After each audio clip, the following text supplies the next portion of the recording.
Buon pomeriggio, benvenuti a questo 11° appuntamento del ciclo di incontri sulle forze della natura organizzato dall'Istituto Nazionale di Fisica Nucleare. Relatore di oggi è la professoressa Marina Cobalt. Ciao Marina, buonasera. Ciao, buonasera a tutti.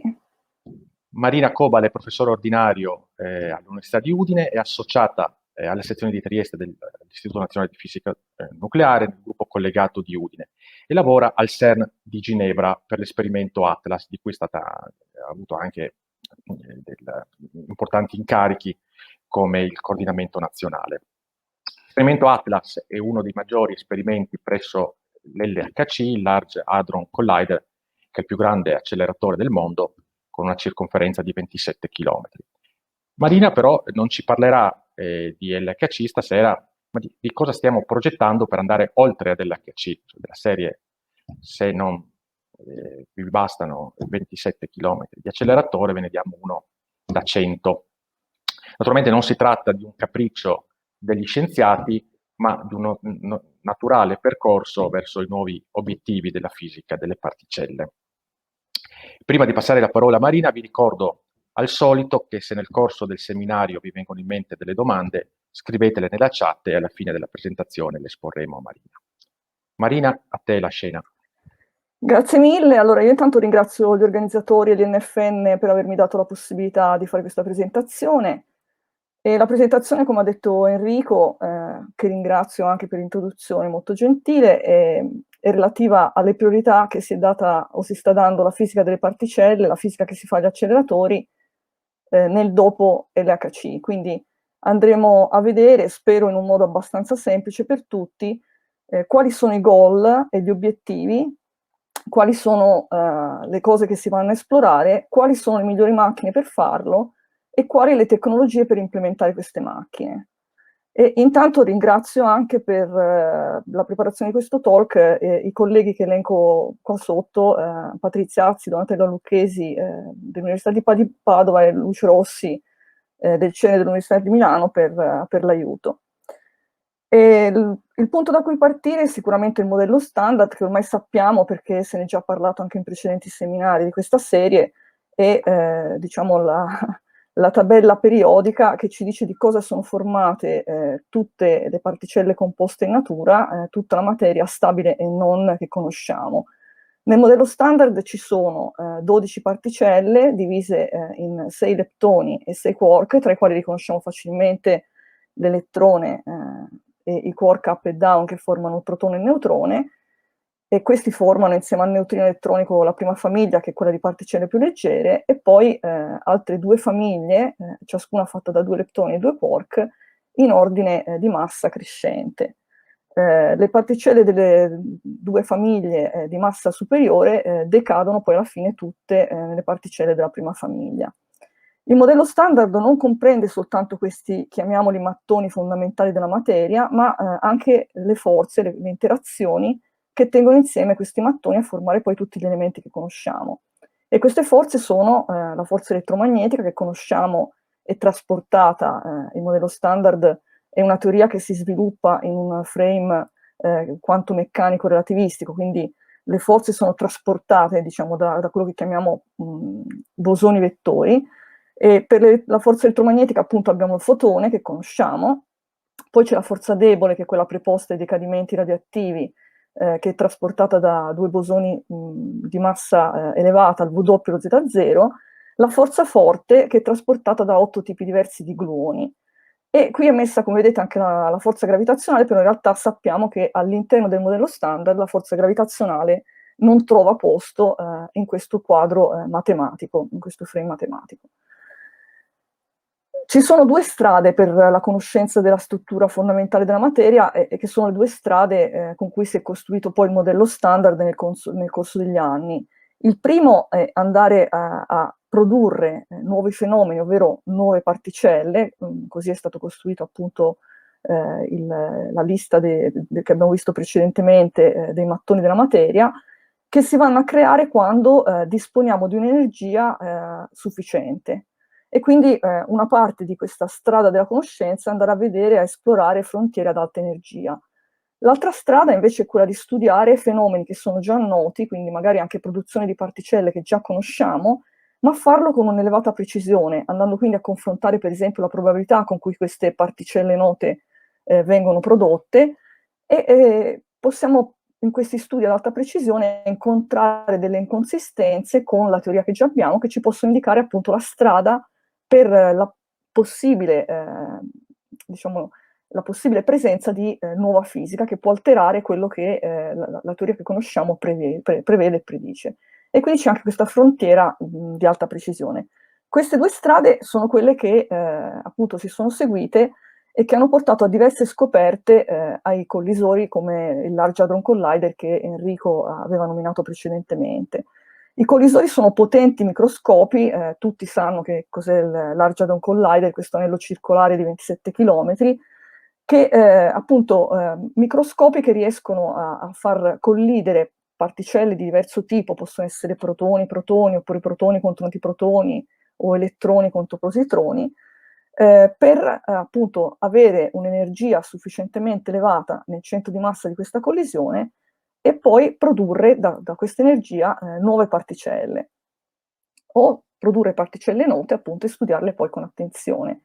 Qui ho ripreso la tabella che abbiamo visto prima, che include i leptoni e i quark, i 6 leptoni e 6 quark, e i portatori delle forze, i bosoni vettori, e in più in centro vedete anche l'Higgs, della cui scoperta nel 2012 avete sentito tutti parlare, con un'indicazione anche, come viene riportato in questo grafico che mi dà diciamo, l'energia prodotta nel centro di massa da vari acceleratori in funzione dell'anno in cui sono costruiti, e le frecce indicano appunto in quali macchine sono avvenute le scoperte che sono state rilevanti per il modello standard.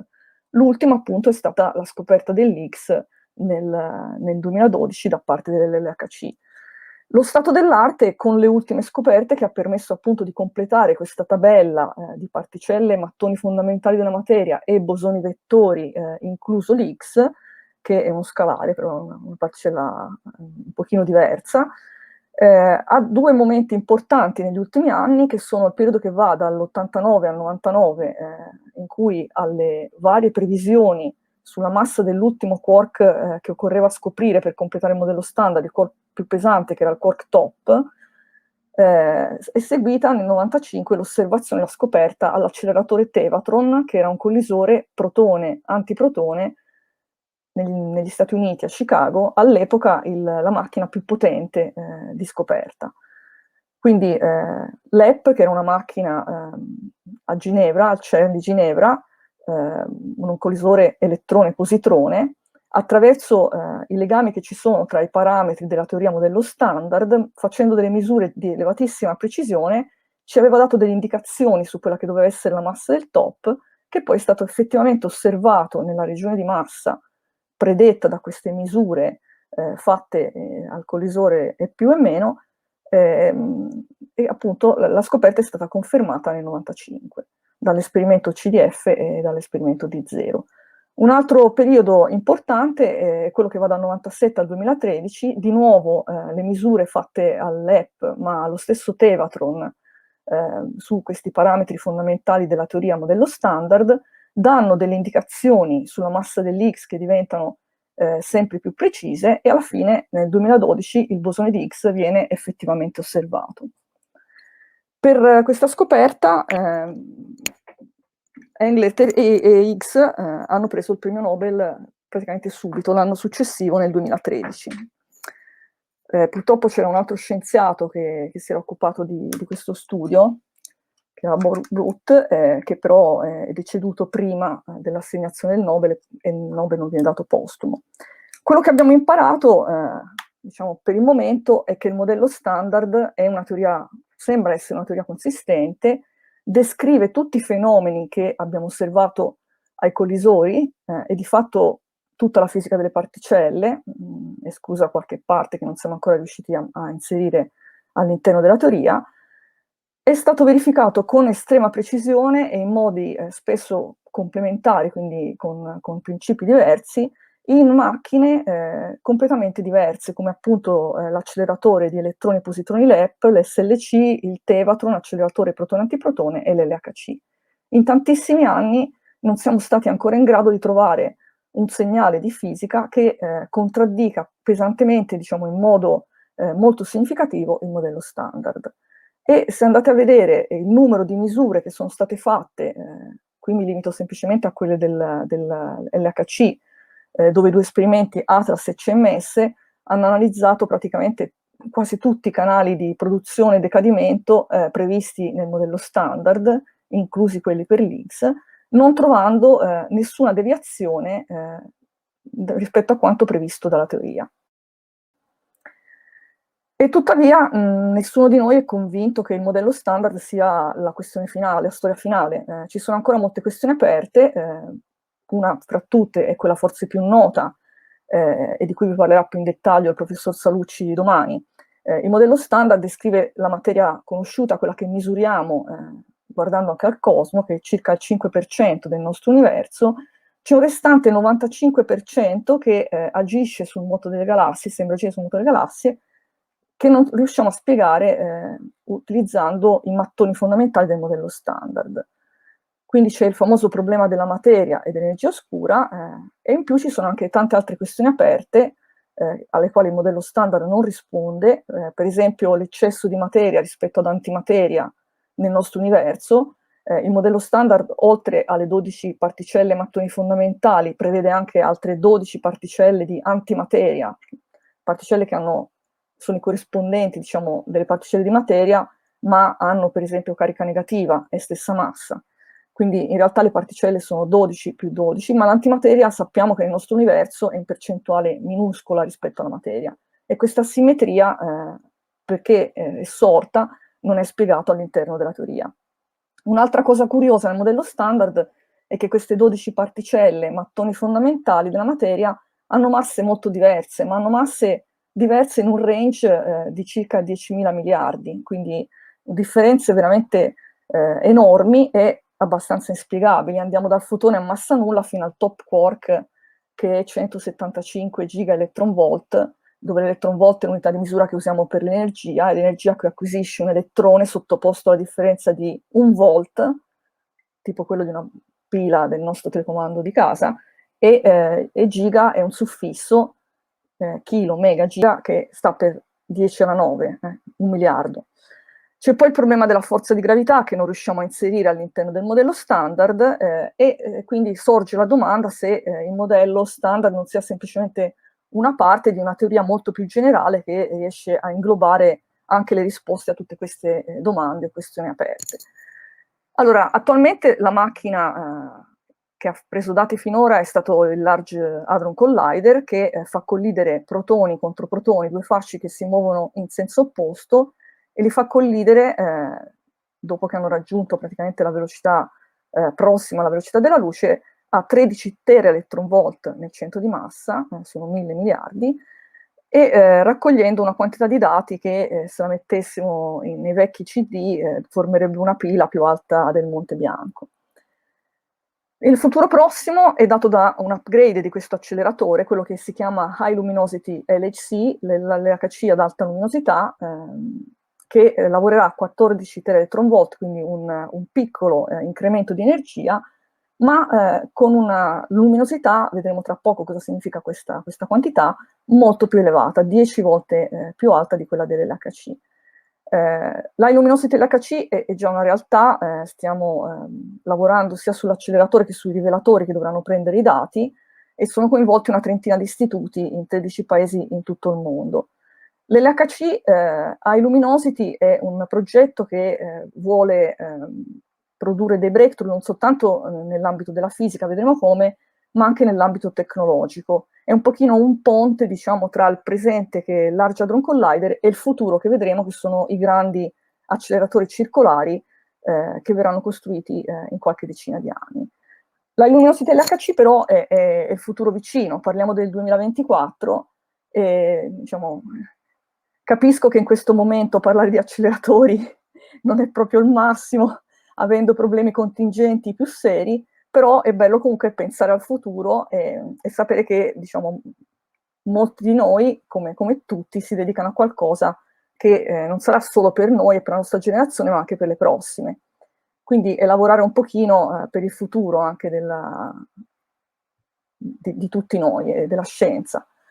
L'LHC avrà una luminosità, ovvero un numero di collisioni, diciamo, che sarà 5 volte quello del Large Hadron Collider e raccoglierà una quantità di dati 10 volte superiore.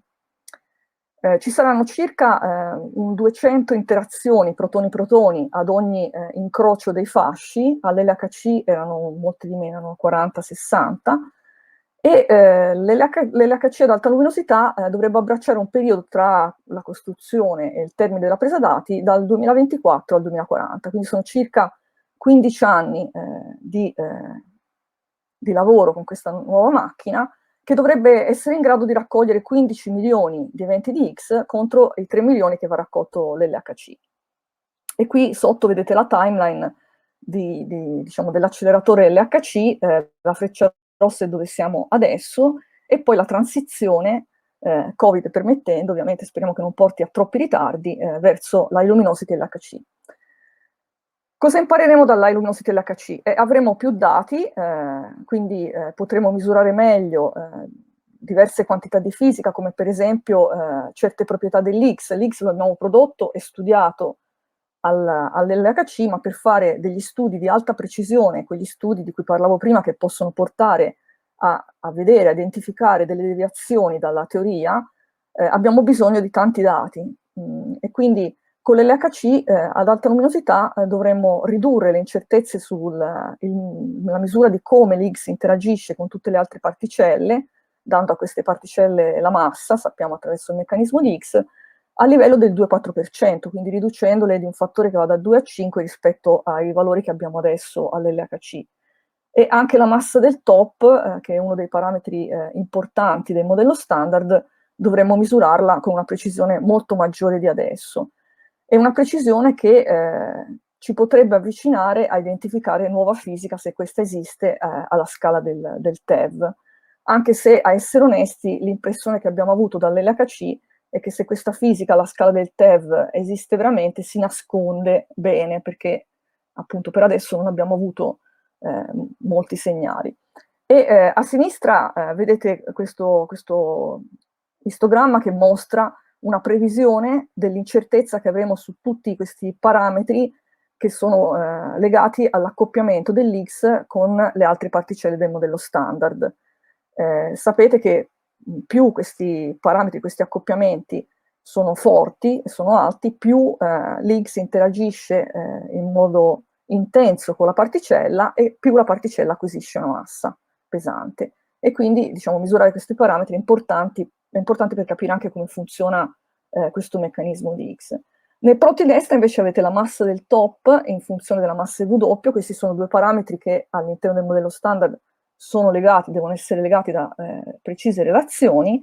Le bande grigie sono la misura che abbiamo fatto nelle nostre macchine con il relativo errore, e invece le bande colorate ovali sono quelle che vengono dai fit di tutti gli altri parametri del modello standard. Quindi se il modello standard è coerente, questi fit colorati dovrebbero essere ben contenuti nell'incrocio delle bande grigie.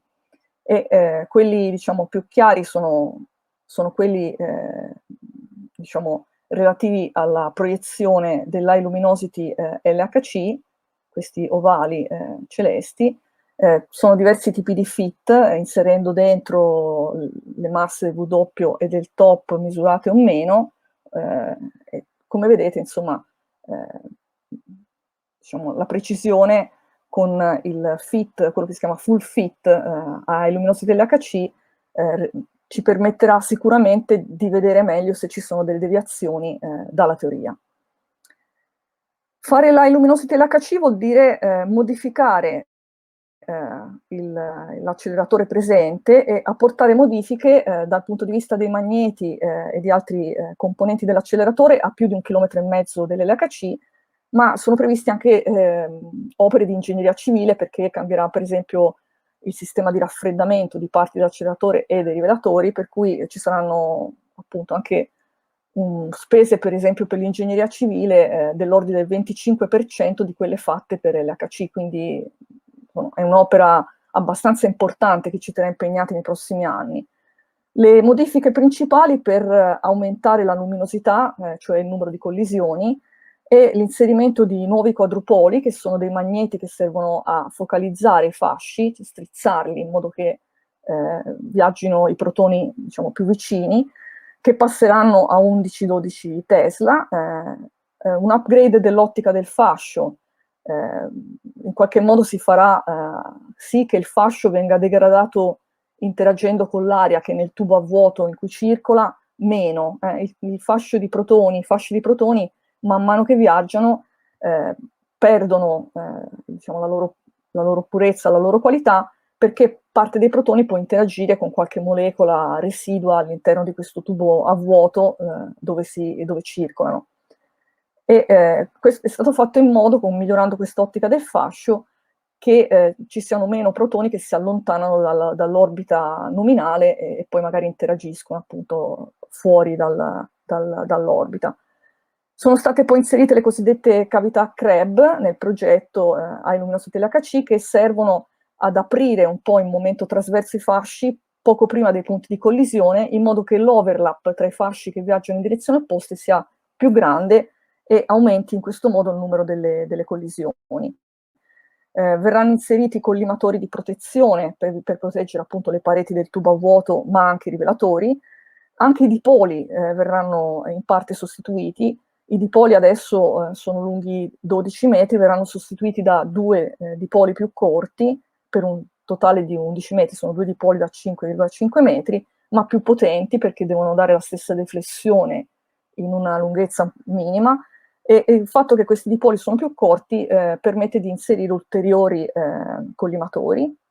Ci saranno nuove linee di trasmissione che portano dagli invertori di potenza all'acceleratore, fatte con un nuovo tipo di superconduttore in cui scorrerà una corrente enorme di 100.000 ampere, e sarà fatta anche una modifica alla catena di preacceleratori, quelli su cui vengono accelerati i protoni prima di immetterli nell'LHC, perché per poter girare nell'LHC devono essere sufficientemente energetici, e quindi quello che era il vecchio LINAC2, il vecchio acceleratore lineare che dava la prima spinta ai protoni estratti da una bottiglietta di idrogeno, verrà sostituito da un altro acceleratore lineare più nuovo, LINAC4, che sarà capace di dare una spinta 3 volte maggiore rispetto a quello precedente. Che cosa impareremo dall'High Luminosity LHC? Potremo vedere o non vedere diverse cose. Se l'LHC ad alta luminosità continuerà a farci vedere uno e un solo X, ci rimarrà da testare scale più alte, quindi energie più alte, con misure di precisione.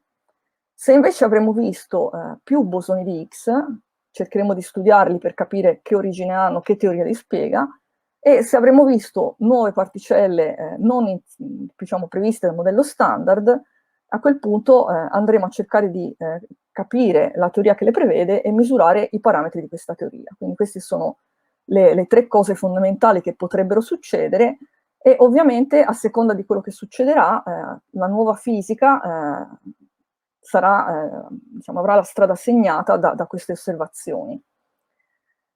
Ora, ho parlato di collisioni protone-protone. Quando facciamo collisioni protone-protone sono sempre situazioni difficili. Perché? Perché il protone non è un oggetto puntiforme, sappiamo che il protone è fatto da quark, e quindi quando collidono 2 protoni in realtà collidono i quark che formano come stato legato al protone. Quindi che cosa succede veramente nel punto di collisione non lo sappiamo esattamente, perché sappiamo quanta energia hanno i protoni quando collidono, ma non sappiamo quanta energia hanno i quark che collidono, che sono dentro i protoni. Quindi lo stato iniziale di ogni evento di collisione che viene prodotto da un acceleratore protone-protone in realtà non è noto. E questo porta dei limiti sulla precisione delle misure che possiamo fare.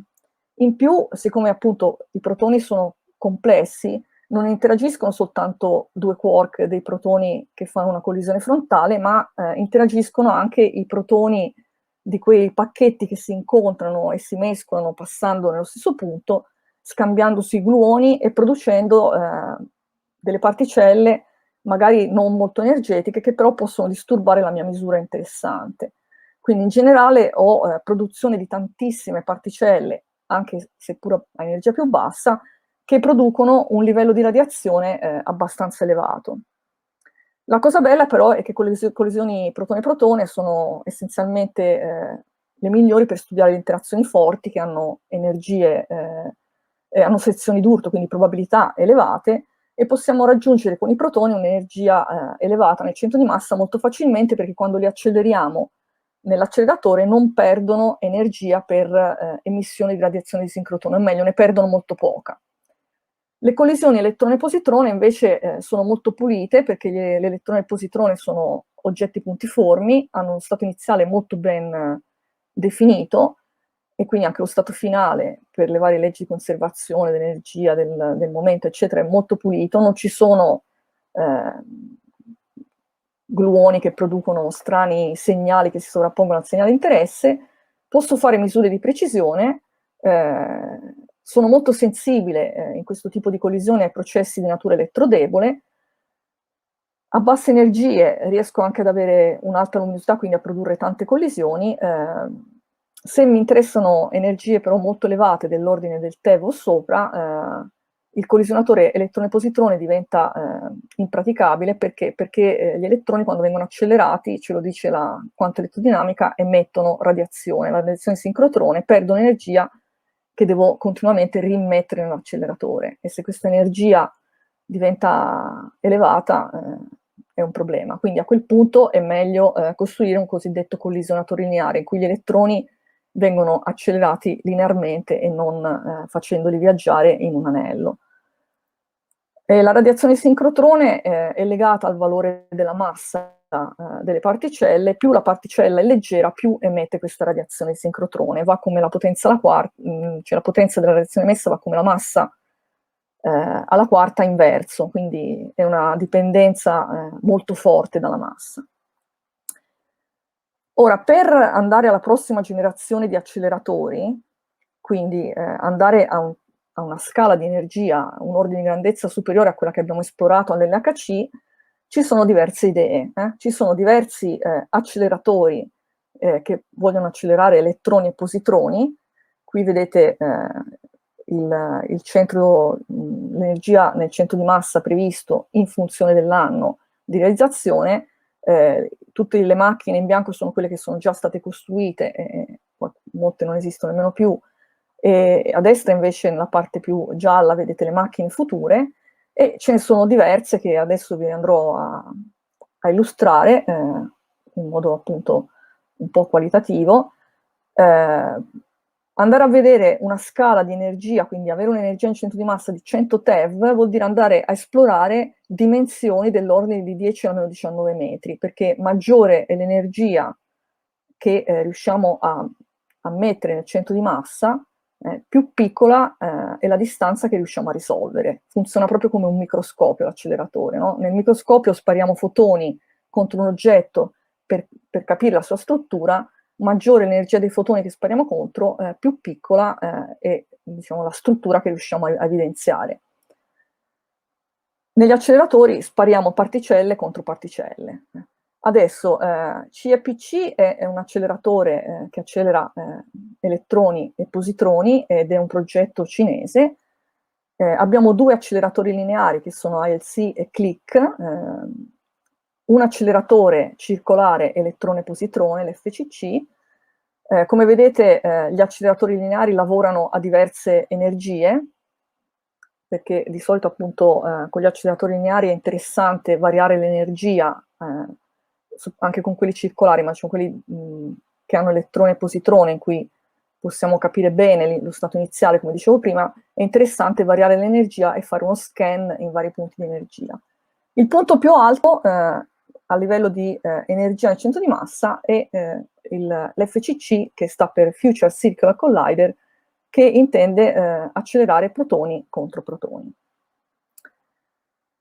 Cominciamo con i collisionatori leptonici, che sono messi in questo altro plot, che vi mostra la luminosità proporzionale al numero di collisioni in funzione qui dell'energia nel centro di massa. E qui vedete riportato il Future Circular Collider, di nuovo, l'acceleratore in progetto in Cina, i due acceleratori lineari elettrone-positrone, e in viola due progetti per un nuovo acceleratore, di cui vi parlerò alla fine, che è il collisore di muoni.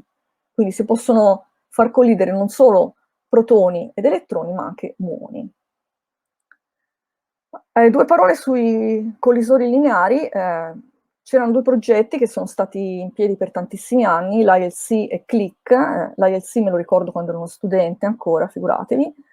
E ILC dovrebbe essere costruito in Giappone, CLIC invece era l'alternativa al Future Circular Collider, era previsto la costruzione al CERN, però in questo momento sembra molto più probabile la costruzione del Future Circular Collider, e sono stati pensati come dei centri di produzione del bosone di Higgs, delle cosiddette Higgs Factory, quindi dovrebbero lavorare a un'energia pari all'energia di massa dell'Higgs, e erano appunto nel progetto dedicati a misure di alta precisione. Quindi uno doveva stare in Europa e l'altro in Giappone.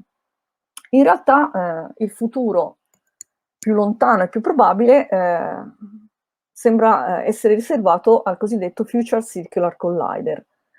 Il Future Circular Collider è la prossima macchina probabilmente che verrà costruita e che dovrà essere versatile, fare tutti i tipi di fisica, quella di scoperta e quella di precisione, e potente.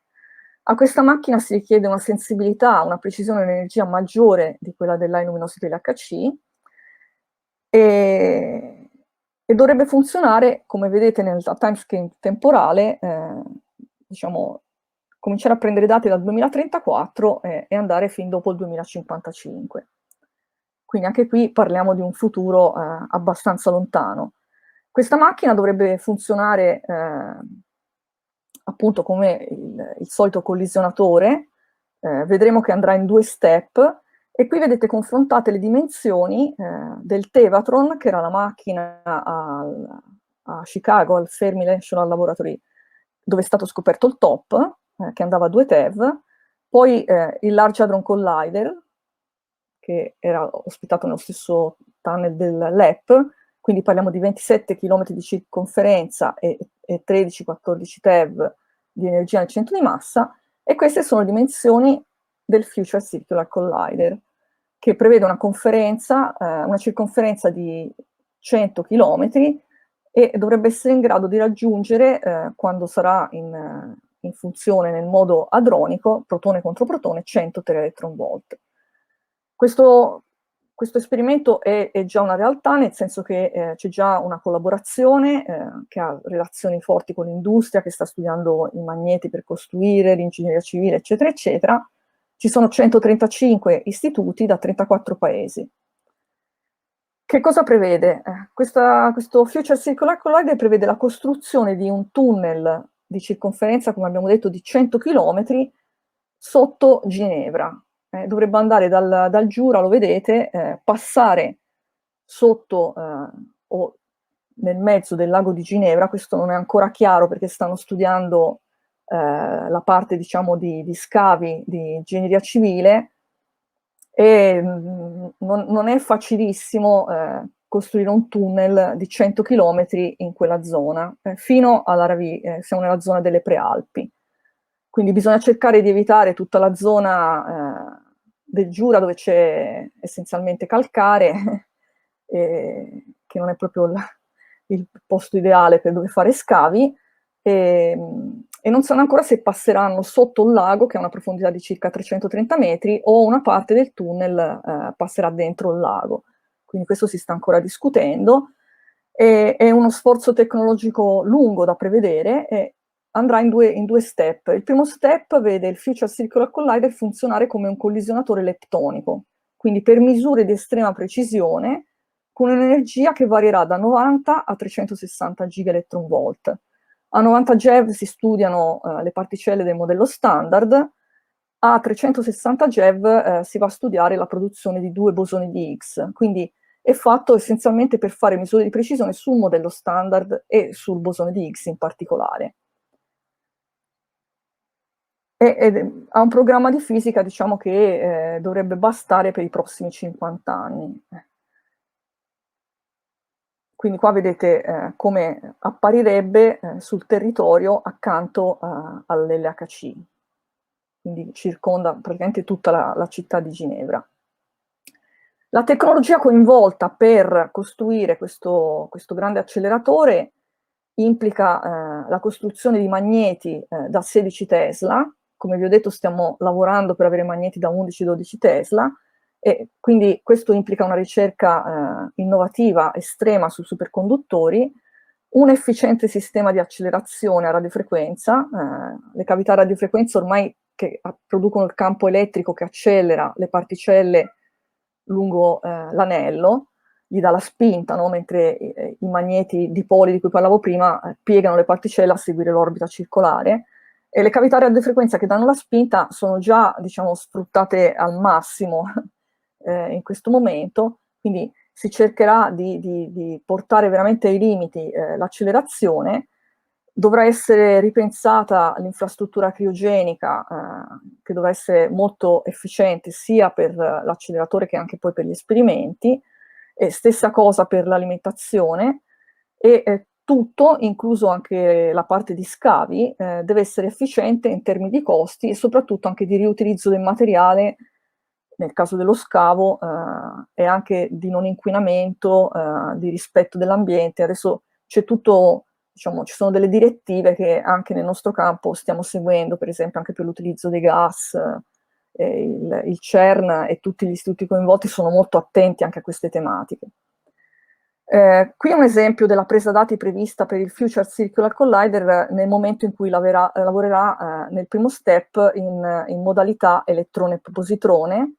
Vedete la presa dati alle diverse energie nel centro di massa, che dicevo prima, si comincia con circa 90 e si finisce a circa 360, e il numero di eventi che verranno raccolti per diversi tipi di particelle del modello standard, e senza entrare nei dettagli, comunque vedete che per certi processi, diciamo così, comuni, avremo 100.000 volte più particelle di quelle che erano state prodotte all'EP, al vecchio collisore elettrone-positrone che era ospitato dove adesso è l'LHC e dove sarà la Luminosity LHC, per WW 2000 volte più di quello che si aveva all'EP, e vedremo anche eventi nuovi per un collisore più e meno, come produzione di X insieme a Z0 e produzione di T-bar a queste energie di coppia. Il periodo di presa dati dovrebbe essere di 14 anni più o meno 1, proprio come il LEP. Con questa macchina di precisione ci aspettiamo di esplorare la scala di energia da 10 a 100 TeV, quello che, diciamo, ci lascia la Luminosity LHC, come dicevo prima, fare misure di precisione su particelle e bosoni del modello standard, come il W, lo Z0, i mediatori della forza elettrodebole, il TOP e l'X, migliorando di un fattore che può andare da 20 a 50 a seconda del tipo di misura che facciamo, la precisione su queste grandezze. E potremo anche misurare l'intensità con cui l'X interagisce con le particelle del modello standard con una precisione 10 volte maggiore di quella che avremo alla Luminosity LHC. In più potremmo anche scoprire eventualmente che il modello standard non funziona. Se vediamo delle deviazioni, potremmo scoprire che certe leggi di conservazione che il modello standard dà per certe, su cui, diciamo, gli esperimenti per adesso non ci hanno mai contraddetto, in realtà possono essere violate. Potremo vedere la materia oscura con nuovi settori, per esempio con settori che includono decadimenti invisibili di bosoni Z o di X, o scoprire particelle che interagiscono in un modo nuovo. Quindi abbiamo una parte, diciamo, che faremo comunque, che sono tutte queste misure di precisione che possono portare a una scoperta indiretta, ma potremo avere anche una scoperta diretta. Dopo un po' di tempo, qualche anno, il Future Circular Collider, con qualche modifica, verrà utilizzato per accelerare protoni invece che elettroni e positroni. Cioè funzionerà come l'LHC e la Luminosity LHC, ma ha un'energia che sarà circa 10 volte più alta di quella della Luminosity LHC. Cioè passeremo da 14 a 100 TeV. In questo caso produrremo una quantità enorme di bosoni di X, 10 elevato a 10, che vuol dire 10 per 10 per 10, circa 10.000 X per giorno. Produrremo 10 alla 12 top quark, 10 alla 12 bosoni V doppio che vengono dal decadimento del top e 10 alla 12 hadroni quark B da top e così via. Con questi numeri enormi di particelle potremmo fare misure di precisione, studiare dei decadimenti rari che non sono magari previsti dal modello standard ma da altre teorie che non siamo ancora state in grado di testare e ci sono, diciamo, varie possibilità, varie analisi, ci sono già diversi articoli che stanno guardando alle potenzialità del Future Circular Collider. Tra l'altro, diciamo, il potenziale di scoperta è abbastanza alto perché l'energia del centro di massa è un ordine di grandezza superiore a quella delle macchine che abbiamo usato precedentemente, quindi questo ci permette di generare particelle nuove più pesanti. Potremo trovare per esempio nuovi bosoni mediatori delle forze, nuovi quark, potremmo forse scoprire che l'Higgs non è un solo Higgs come previsto dal modello standard, ma ci sono più bosoni di Higgs e potremo vederli se questi hanno una massa tra 5 e 20 TeV. Saremmo anche sensibili a fenomeni che si verificano ad alta energia, come andare a studiare lo scattering WW o altri fenomeni di questo tipo. E naturalmente l'acceleratore protone-protone, come ho detto, è una macchina che è soprattutto una macchina di scoperta, ma con un'alta statistica può anche ottenere qualche precisione, anche se è più limitato nella precisione rispetto a una macchina elettrone-positrone.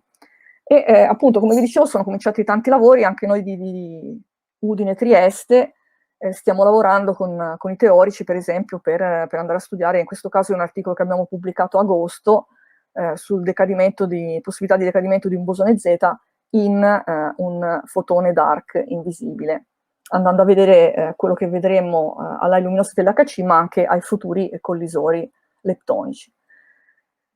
Una cosa interessante che potremmo fare al Future Circular Collider è andare a studiare anche l'interazione dell'Higgs con se stesso, perché l'Higgs interagisce anche con se stesso e per studiare bene questo tipo di fisica abbiamo bisogno di tanta statistica. Prendendo tutti i dati con cui funzionerà il Future Circular Collider, sia nella modalità I più e meno, sia nella modalità protone-protone, riusciremo a misurare questa intensità dell'interazione dell'Higgs con se stesso con un'incertezza del 5%, che attualmente è assolutamente impensabile. Questi sono, diciamo, i progetti più probabili, vi spiegherò perché sono più probabili, ma ci sono anche tante altre idee, una specialmente molto interessanti, che circolano e sulle quali qualcuno di noi sta lavorando. Per esempio c'è l'idea anche di fare un collisore di muoni. I muoni, se vi ricordate, erano parte della seconda famiglia del modello standard, sono l'equivalente degli elettroni nella seconda famiglia, quindi un pochino più pesanti, e come gli elettroni, se vengono fatti collidere, hanno uno stato iniziale molto ben definito, con l'energia, la quantità di movimento della carica, sono oggetti puntiformi come gli elettroni, quindi c'è poco fondo di fisica perché interagiscono questi due oggetti puntiformi quando li facciamo collidere e non uno stato legato di quark come quando collidono protoni e protoni, e si può raggiungere anche un buon livello di energia nel centro di massa. I muoni sono pesanti, a differenza degli elettroni che sono molto leggeri, e quindi hanno anche il vantaggio dei protoni di produrre poca radiazione di sincrotrone, quindi non occorre continuamente rimettere energia e si può raggiungere un'energia elevata anche in anelli più piccoli, diciamo più piccoli di quelli che costruiamo per E più e meno. Quindi nella figura vedete a livello di dimensioni che riduzione di spazi avremmo costruendo un collisore mu più mu meno, per esempio con un centro di massa di 4 TeV, per cui basterebbe un diametro di 5 km. Il problema che hanno i muoni è che decadono, ci mettono anche poco a decadere, 2,2 microsecondi, e i muoni decadono tipicamente in elettroni e 2 neutrini, quindi la cosa positiva di questo è che avremmo anche tantissimi neutrini che verrebbero prodotti e potrebbero essere studiati. Per il fatto che i muoni hanno una massa elevata, questo significa che hanno un accoppiamento buono con i bosoni di Higgs, quindi avremmo anche, facendo collidere mu più mu meno, un'alta produzione di bosoni di Higgs, a parità di energia più alta di quella che avremo con più e meno. Quindi la probabilità aumenterebbe parecchio di produrre bosoni di Higgs, e potremmo variare, come vi dicevo prima, l'energia nel centro di massa, facendo uno scan di energia intorno al valore della massa dell'Higgs per studiare bene l'Higgs. Questo permetterebbe, in modo praticamente unico, le altre macchine non possono garantire un analogo studio, di rivelare con alta precisione eventuali stati multipli dell'Higgs, cioè se l'Higgs non fosse, come dicevo prima, un singolo Higgs, ma fosse accompagnato da altri Higgs presenti in una teoria più completa del modello standard. Quindi questa macchina è l'unica che veramente ci darebbe la possibilità di vedere chiaramente questi stati multipli. Quindi un collisore di muoni può fare più o meno tutto quello che può fare un collisore più o meno, ha qualche punto debole, che è il motivo per cui in questo momento nella scelta primaria, la priorità primaria, si raggiunge comunque una luminosità minore di quella che abbiamo nel Future Circular Collider elettrone-positrone, per il fatto che i muoni, come dicevo, decadono subito e quindi appena prodotti vanno subito accelerati e vanno subito fatti collidere, e questo riduce un pochino il numero di collisioni che riesco a fare.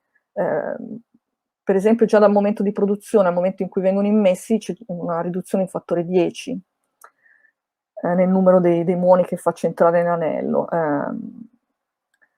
Sono state fatte delle simulazioni e si è visto che la precisione per la maggior parte delle misure che si ottiene è migliore al Future Circular Collider e più e meno, per circa un fattore 10, e anche al Linear Collider per un fattore 2. In più, per il fatto che molti muoni decadono quando sono nell'anello, creano anche un pochino di fondo nel rivelatore, e diciamo, i neutrini, se li voglio studiare, sono una cosa buona, ma è anche una radiazione importante emessa nella direzione di volo dei muoni che girano, quindi tangente alla traiettoria, che può essere, stanno studiando adesso, un problema abbastanza forte di radiazione. Come vi dicevo, produrre muoni e metterli dentro l'anello non è facilissimo. Ci sono due progetti attualmente, uno che si chiama MAP, che prevede di creare muoni spedendo protoni, come vedete nella figura, contro un bersaglio. Vengono prodotti particelle che si chiamano pioni, che poi decadono in muoni, e K. E un altro progetto invece che si chiama LEMMA, che è stato sviluppato recentemente, nel 2013, a Frascati, che invece vuole produrre muoni facendo collidere positroni contro un bersaglio che contiene elettroni. Quindi si studia la collisione più e meno per produrre una coppia muone-antimuone che viene poi inviata nell'acceleratore a seconda del segno che vi interessa. Qual è la differenza tra queste due modalità di creazione? Nella prima modalità c'è il problema che i muoni che vengono prodotti sono dei muoni che sono molto diversi in impulso, quindi bisogna che per creare un fascio che sia abbastanza monocromatico bisogna raffreddarli, si dice. Per raffreddarli si fanno passare attraverso un materiale a basso Z tipicamente, e quindi c'è tutto una parte del sistema che deve essere costruito prima di mettere i muoni nell'acceleratore perché il fascio sia un pochino monocromatico, che complica notevolmente le cose. Invece i muoni che vengono prodotti per collisione più o meno con questo sistema, diciamo, permette di evitare la parte di cooling, quindi sembra un pochino un sistema migliore, e comunque studi sono in corso. Il numero di muoni che si generano sono circa 10 alla 13, 10 a 14 muoni al secondo per il primo sistema, per il secondo 10 alla 11. E a destra vedete una immagine del layout che potrebbe avere questo collisionatore di muoni. Se andiamo a confrontare le performance sulla, diciamo, la fisica che in questo momento ci interessa di più, che è quella dell'Higgs, e vediamo che cosa fa un collisionatore mo più mo meno, un collider lineare come ALC e più o meno, e il Future Circular Collider e più o meno, vediamo che il collisionatore mo più mo meno è precisissimo nella misura della massa dell'Higgs, e come vi dicevo può essere anche in grado di eventualmente identificare più Higgs facendo questo scan in massa. La larghezza dell'X è misurata meglio al Future Circular Collider. Se andiamo a vedere i coupling con i muoni, ovviamente il collisionatore mu più mu meno funziona meglio. Per gli altri accoppiamenti, gli altri, diciamo, valori che ci danno l'intensità dell'interazione dell'X con le altre particelle possono essere misurate soltanto nei collisori e non al mu più mu meno collider. Quindi ci sono pro e contro. Attualmente le indicazioni che abbiamo avuto da parte di un board che è l'European Strategy per la fisica delle alte particelle, un board in cui entrano rappresentanti di tutti i paesi membri del CERN e anche i direttori degli istituti più grandi in Europa, è quella di continuare l'esplorazione a energie più grandi di quella dell'LHC, e si parla esplicitamente di collisionatori hadronici di prossima generazione, quindi Future Circular Proton-Proton Collider, alla più alta energia raggiungibile, con un collisionatore elettrone-positrone per le misure di precisione sull'Higgs come primo stadio possibile. Oltre a raccomandazioni su diciamo, continuare fisica di cui non vi ho parlato perché non è il mio campo, ma che è altrettanto importante in Europa, come i progetti che coinvolgono studi di neutrino, ma che vedono appunto l'Europa lavorare in collaborazione con paesi esteri come il Giappone e gli Stati Uniti. E viene sottolineata anche l'importanza della sinergia, dell'interazione con la fisica delle astroparticelle, la fisica nucleare. Quindi le indicazioni per il momento dell'European Strategy sono quelle di andare verso un Future Circular Collider in 2 stadi, e più e meno, e poi protone-protone, hadrone-hadrone. E qui spero di aver dato una panoramica, seppur veloce e non troppo dettagliata, ma abbastanza esauriente. Per chi è interessato consiglio di leggersi questo documento, che dovrebbe essere pubblico sulle pagine del CERN, che appunto riassume le decisioni fatte dall'European Strategy.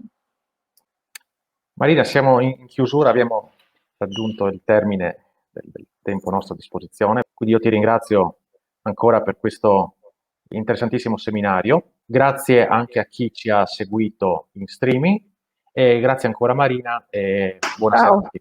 Ciao. Ciao.